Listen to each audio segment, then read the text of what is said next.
So they give me something 11. Oh! Jesus Christ! Oh my God! Hold tight. Sorry, love. Just that car's on his roof in front of me. I'm gonna go. Okay, see ya, see ya. Right, gonna take a seat in there for us. Yep. Alright, fair enough. I've had a number of complaints about the manner of your driving, okay?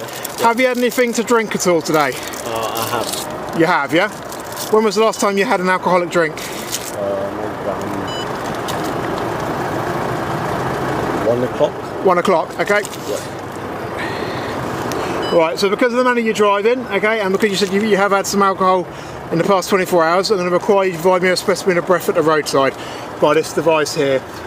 Failure or refusal to provide it is an offence which you could be arrested for.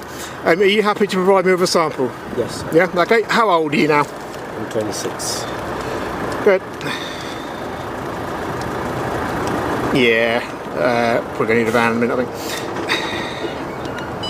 Okay, right, have you had any alcohol in the past 20 minutes? No. Any mouthwash or cigarettes in the past 5 minutes? No. No? Okay, lovely. Right, what I need you to do then, take a nice deep breath in, make a nice tight seal around that tube of your lips, and a nice steady blow until I say stop. Okay. Okay, so when you're ready, breathe into there and keep blowing until I say stop. Keep going, keep going, keep going, keep going, keep going, keep going, keep going, keep going, stop, thank you.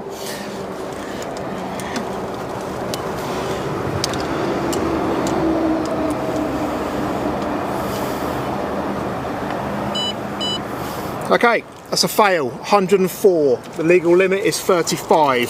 So at this moment in time, you are under arrest on suspicion of driving whilst over the prescribed limit of alcohol.